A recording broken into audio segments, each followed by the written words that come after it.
Shalom Bapak Ibu, sudah dikasih Tuhan.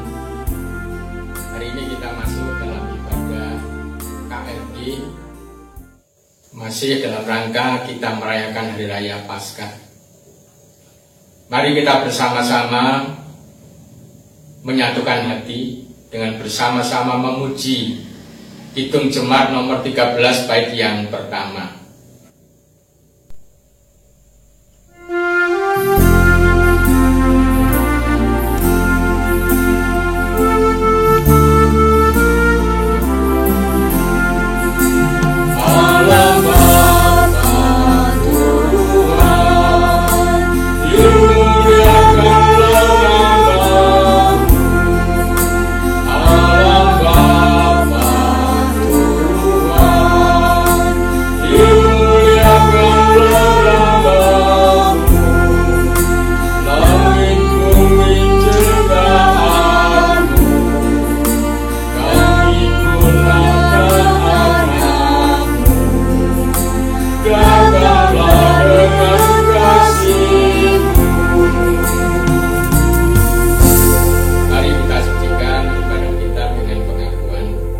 Pertolongan kami datangnya dari Allah Bapa yang menciptakan langit dan bumi dan yang tidak pernah meninggalkan karya tangannya dan kasih setianya sampai selama-lamanya. Amin. Bapak Ibu sudah dikasih Tuhan, mari kita bersama-sama memuji nama Tuhan lagi dari Kidung Jemaat nomor 188 bait 1 dan 2, Kristus bangkit sorama.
Bapa yang makasih, kami bersyukur kepadamu, kami boleh merayakan Hari Raya Paskah, dan pada ibadah KRG ini pun kami juga merayakan Hari Raya Paskah. Kiranya semua yang boleh kami bangun ini boleh menjadi kekuatan dan semangat dalam kami tetap setia pada Tuhan, tetap memuliakan nama Tuhan dalam hidup dan kehidupan kami di tengah maraknya virus corona yang seringkali membuat orang khawatir dan cemas. Kami anak-anakmu tidak akan khawatir dan cemas. Untuk itu kami selalu memuji dan memuliakan Engkau. Untuk selanjutnya ya Bapa, kami akan merenungkan firman-Mu. Kami mohon penyertaan-Mu, kiranya Roh Kudus hadir dan menyertai kami, sehingga kami boleh mengerti apa yang Engkau kehendaki. Demikian Tuhan doa dan permohonan kami mohon dengan menyebut nama Tuhan kami, Yesus Kristus. Amin. Bapak Ibu sudah dikasih Tuhan, kita akan merenungkan firman Tuhan dari kitab Yosua. Yosua 3, kita baca ayat 1 sampai 17. Yosua 3 ayat 1 sampai 17. Karena terlalu panjang, Bapak Ibu, saya bacakan ayat 1 sampai ayat yang ke-7 saja.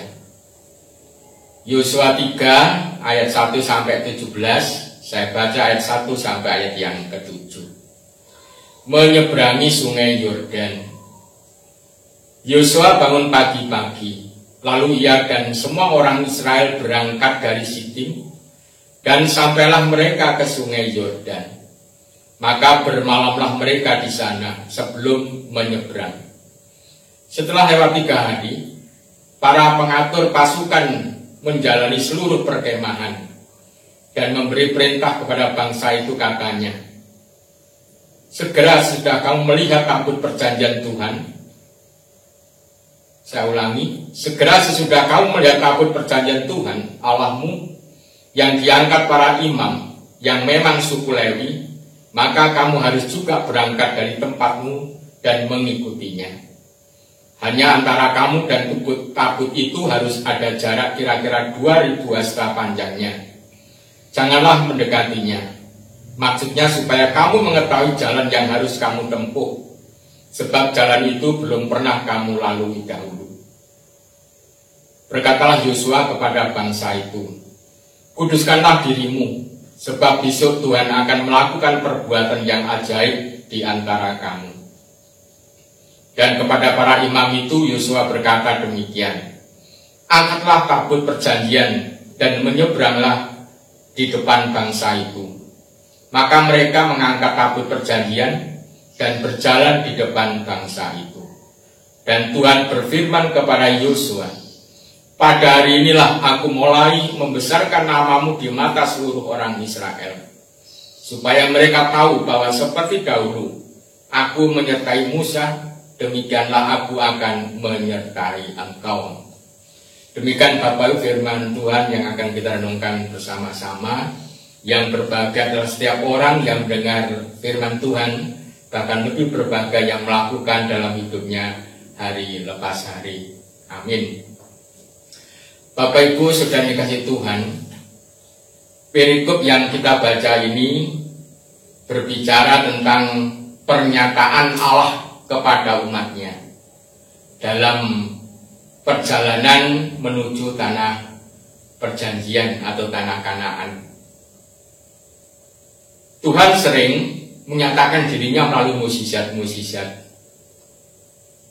dan juga melalui tiang api, tiang awan. Semuanya itu menunjukkan bahwa Allah sangat-sangat peduli dan menyertai umatnya, yaitu bangsa Israel. Banyak hal yang dialami oleh umat Tuhan dalam perjalanan mulai keluar dari Mesir menuju ke tanah Kanaan. Mereka dikejar-kejar Firaun, tetapi Tuhan menolong dengan cara membelah Laut Tiberias, sehingga umat Tuhan bisa berjalan melewati. Bahkan Firaun dan tentara-tentaranya tenggelam di Laut Tiberias. Kekurangan air, Tuhan juga memberikan air. Kekurangan makan, Tuhan juga memberikan makan. Umat ingin daging, Tuhan memberikan burung puyuh.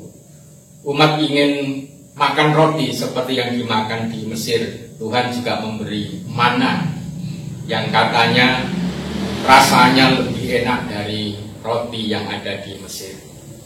Bapakku, itu semuanya oleh karena Tuhan sangat mencintai umatnya. Meskipun seringkali umat Tuhan ini tegar tengkuk, hatinya keras, sering memberontak, sering protes melalui Nabi Musa. Bahkan Nabi Musa seringkali juga sakit hati oleh karena umat Tuhan ini. Tapi sekali lagi Tuhan selalu dan selalu menyertai. Karena apa? Karena perjalanan umat Tuhan ke Kanaan ini dalam rangka Tuhan mewujudkan janjinya. perikop yang kita baca ini sebenarnya Tuhan juga ingin menunjukkan kepada umatnya dan sekaligus kepada Yosua bahwa Allah tidak pernah meninggalkan mereka. Menyeberangi sungai Yordan. Sungai Yordan ini batas tanah Kanaan sebelah timur. Jadi sebelum masuk tanah Kanaan memang harus menyeberangi sungai Yordan. Dan di Kanaan sana memang banyak sekali bangsa-bangsa yang telah tinggal. Dan itu harus dimusnahkan oleh perintah Tuhan. Ada peristiwa mukjizat yang ingin ditunjukkan Allah kepada umatnya, yaitu dengan membelah air sungai Yordan. Dan mereka kagum, mereka terheran-heran, dan mereka gentar. Dan mereka sangat-sangat takut, gentar kepada Tuhan. Dia sangat menghormati Tuhan. Bapak, pada hal yang menarik, sebelum mereka menyeberang ke sungai, di seberang sungai Yordan, dalam ayat 5, berkatalah Yosua kepada bangsa itu, kuduskanlah dirimu, sebab besok Tuhan akan melakukan perbuatan yang ajaib di antara kamu. Kuduskanlah dirimu, sebab besok Tuhan akan melakukan perbuatan yang ajaib di antara kamu. Dan itu terjadi betul. Air membelah jadi dua. Di sana seperti tembok air, sini juga seperti tembok, di tengah ini kering. Umat Tuhan bisa menyeberang ke seberang sungai Yordan. Bapak Ibu, kalau kita ingin bertanya, mempergumulkan firman Tuhan ini, apakah kuasa Tuhan, mukjizat Tuhan yang dulu terjadi, sekarang ini juga akan terjadi?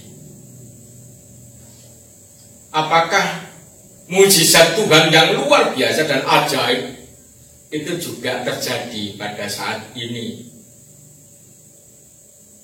Satu hal yang memang harus kita menjadi pergumulan kita, yaitu perintah Yosua kepada umat Israel, kuduskanlah dirimu. Kuduskanlah dirimu. Bapak Ibu, kuduskanlah dirimu ini sama halnya dengan sucikan dirimu. Dalam bahasa Ibrani kudus ini ada kados. Kados itu disendirikan, diistimewakan. Sendirikan, istimewakan hidupmu hanya untuk Tuhan, jangan untuk yang lain.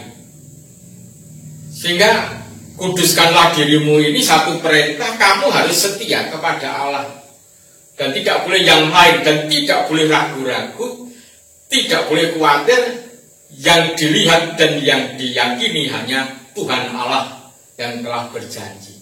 Jangan melihat airnya, jangan melihat sungai Yordannya, jangan melihat musuhnya, tapi lihatlah Tuhan yang telah menuntun sampai akan masuk ke tanah Kanaan. Kuduskanlah, ini satu kunci Bapak Ibu yang harus kita renung-renungkan. Pengudusan diri. Apakah kalau umat tidak menguduskan diri, Tuhan Allah tidak akan bertindak mewujudkan mukjizatnya? Pertanyaan ini boleh dijawab dengan sebuah pertanyaan demikian, Bapak Ibu. Tuhan mengadakan mukjizat dengan membelah sungai Yordan ini untuk siapa? Untuk siapa? Kita tahu jawaban, ya untuk umat, supaya umat bisa menyeberang ke seberang sungai yang sebelah sana, hingga nanti bisa masuk ke tanah Kanaan. Jadi untuk umat. Kalau untuk umat, pertanyaan berikutnya, layakkah umat ini menerima anugerah Tuhan, mukjizat Tuhan? Dan ini pertanyaan juga kepada kita semuanya, apakah kita sudah menguduskan diri, dan layakkah kita menerima anugerah Tuhan yang begitu luar biasa? Ini sebenarnya yang diungkapkan oleh Yosua kepada umat Tuhan. Seakan-akan Yosua mengatakan, Kamu harus melayakkan dirimu menerima kebaikan dan mujizat Tuhan. Ini yang harus kita renungkan.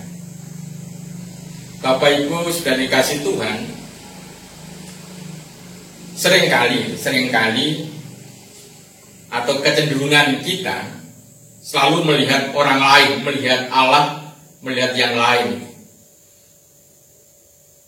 Yang saya maksud begini, ketika kita sakit, ketika kita menghadapi pandemi virus corona, kita selalu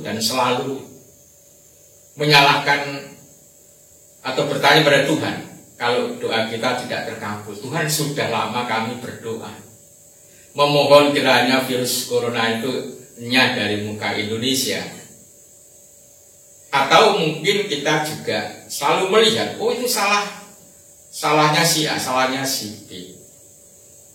Nah sebenarnya Bapak Ibu dalam bacaan ini Yosua memberikan satu perintah itu, lihatlah dirimu apakah kamu layak. Lihatlah dirimu apakah kamu mengkuduskan hidupmu, menyucikan hidupmu hanya untuk Allah, hanya untuk Allah. Jadi lebih kepada diri kita, lebih pada diri kita. Sehingga kita harus selalu melihat diri kita itu, apakah kita ini sebenarnya layak untuk menerima anugerah Tuhan yang luar biasa. Kalau kemarin minggu kita merayakan Hari Raya Paskah, Tuhan bangkit dari kematian. Tuhan menyediakan anugerah kepada setiap orang yang percaya. Pertanyaannya kepada diri kita masing-masing, layakkah saya menerima anugerah Tuhan? Layakkah saya menerima berkat-berkat Tuhan? Layakkah saya menerima kesembuhan, menerima pembebasan dari virus corona? Ini yang harus kita pertanyakan dan terus kita pertanyakan. Mengapa demikian? Karena seperti dalam bacaan tadi, Tuhan berbuat keajaiban ini sebenarnya untuk siapa? Untuk umatnya, untuk umat Israel yang sedang masuk ke tanah Kanaan. Jadi untuk umat. Kalau kita berdoa memohon sesuatu, memohon keajaiban Tuhan, sebenarnya untuk siapa? Ya untuk kita. Sehingga pertanyaannya, layakkah saya menerima anugerah, menerima pengabulan doa seperti yang kita doakan? Ini Bapak Ibu yang terus kita pergumulkan dalam hidup dan kehidupan kita, supaya kita boleh mengalami perubahan demi perubahan dalam hidup dan kehidupan kita. Bapak Ibu, ketika tulah yang ke-10 yang akan dijatuhkan oleh Allah kepada bangsa Mesir, yaitu kematian anak sulung, itu sebenarnya yang untuk umat Tuhan, untuk bangsa Israel, apakah ada yang mati? Apakah ada yang mati? Sebelum ini terjadi, sebenarnya Tuhan memerintahkan, kamu harus menyembelih domba, darahnya harus kamu lelehkan di tiang pintu. Karena pada malam hari malaikatku akan berkeliling dan mencari anak-anak yang sulung. Tetapi kalau ada darah yang tersapu dalam tiang pintu, akan dilewati. Tapi kalau rumahnya nggak ada darahnya, anak yang sulung ini pasti akan dimatikan oleh Tuhan. Sehingga sebenarnya Bapak Ibu bukan masalah umat atau bangsa Mesir, tetapi apakah ada di tiang pintu rumah kita itu ada darah. Kalau umpama orang Mesir meniru orang Israel sebagai perintahnya Musa dan melelehkan darah, dia akan selamat. Tapi sayangnya mereka semuanya tidak. Sebaliknya orang Israel yang mungkin bekerja di Mesir karena sudah terlanjur enak dengan tuannya, tidak mau pulang sehingga tidak mendengarkan perintah Tuhan melalui Musa, sehingga rumahnya nggak dileleti oleh darah domba, dia akan mati. Jadi Bapak Ibu, sebenarnya masalahnya kembali kepada diri kita sendiri, dalam diri kita sendiri. Itulah Tuhan bisa mengenai umat dan bisa tidak mengenai umat. Meskipun sebenarnya ditujukan kepada orang lain yang bukan umat Tuhan. Umat Tuhan yang setia akan terbebas, akan menerima anugerah Tuhan. Tapi umat Tuhan yang tidak setia, dia tidak akan menerima. Kalau Bapak Ibu layak untuk menerima anugerah Tuhan itu, Bapak Ibu akan menerima. Tetapi kalau merasa tidak layak, tidak mengkuduskan hidup yang tidak menerima. Untuk itu pesannya, kuduskanlah hidupmu, supaya kamu boleh menerima anugerah Tuhan. Layakkanlah hidupmu, supaya kamu layak menerima berkat Tuhan, menerima apa yang kamu doakan, menerima janji Tuhan yang akan membebaskan dari segala sesuatu. Apakah kita sudah layak? Masalahnya di situ. Apakah kita sudah mengkuduskan hidup? Ini yang harus kita perjuangkan dengan selalu melayakkan hidup kita, mengkuduskan hidup kita dengan cara melakukan perintah-perintah Tuhan dalam hidup dan kehidupan hari lepas hari. Paskah tidak akan ada gunanya Bapak Ibu kalau kita tidak melanjutkan kehidupan kita dengan setia pada Tuhan. Kalau Paskah tinggal hanya kita rayakan saja, percuma. Paskah akan berarti kalau Paskah ini mampu membongkar hati kita sehingga kita layak di hadapan Tuhan, layak menerima berkat Tuhan, layak menjadi anak-anak Tuhan, dan kita boleh menjadi berkat bagi banyak orang. Demikian Bapak Ibu firman Tuhan, kiranya firman ini menjadi berkat kita, dan sekaligus mari kita bersama-sama membuat hidup kita layak menerima anugerah Tuhan. Amin. Mari Bapak Ibu kita bersama-sama memuji nama Tuhan. Kita pun akan bersama-sama mempersembahkan persembahan kepada Tuhan. Kita akan memuji dari Kidung Jemaat nomor 222B. 222B bait 1 dan 2, agungkan kuasa namanya.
Ya Bapa, untuk mengucapkan syukur karena Engkau memperkenankan kami untuk merenungkan firman-Mu, mempelajari firman-Mu. kami diingatkan kembali. Layakkah kami menerima anugerah Tuhan? Layakkah kami menerima doa-doa yang selalu kami doakan? Layakkah kami menerima pembebasan?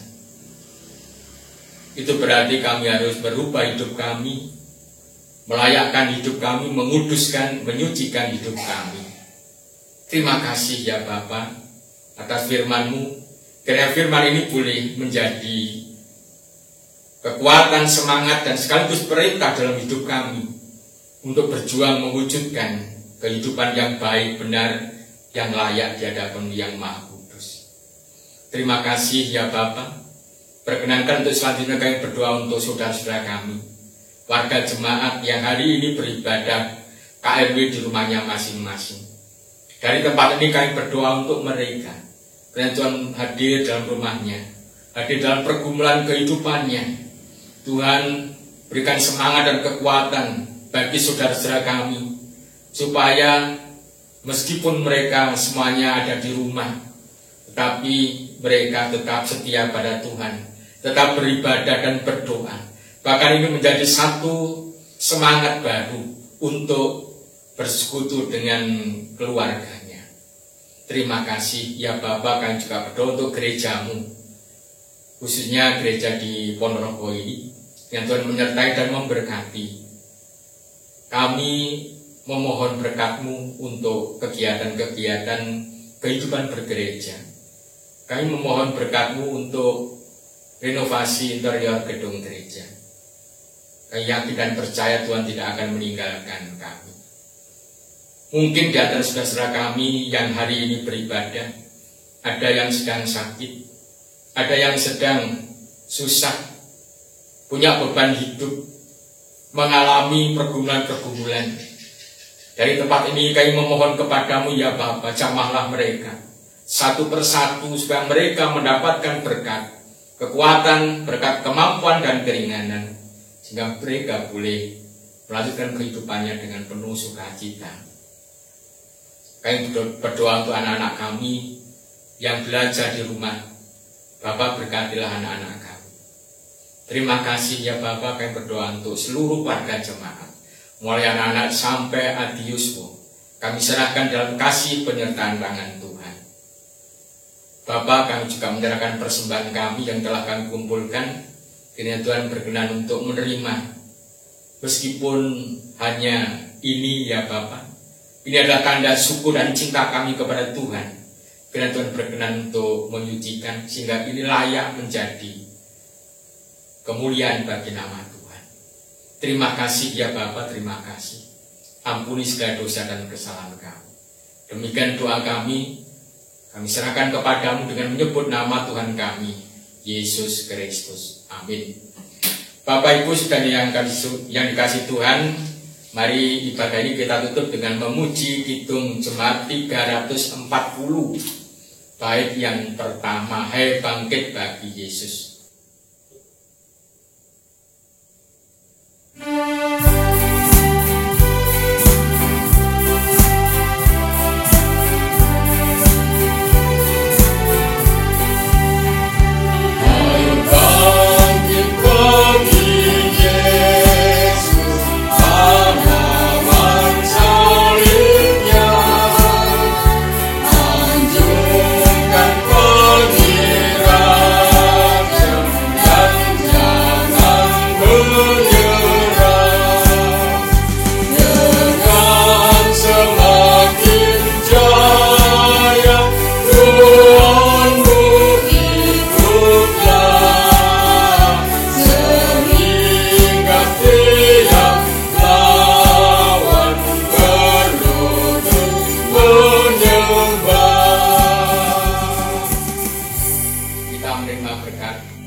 Yesus Kristus dan Roh Kudus memberikan kekuatan, kemampuan pada seluruh warga jemaat untuk melayakkan hidupnya, menerima anugerah dan berkat Tuhan. Dan Allah Bapa memberikan berkat-Nya, berkat damai sejahtera. Amin. Demikian Bapak Ibu, sudah dikasih Tuhan KRW, pada KRW yang telah kita laksanakan, kiranya menjadi berkat bagi Bapak Ibu semuanya. Terus bersemangat dan terus bersemangat tetap ada di dalam rumahnya, belajar dari rumahnya masing-masing. Tuhan memberkati.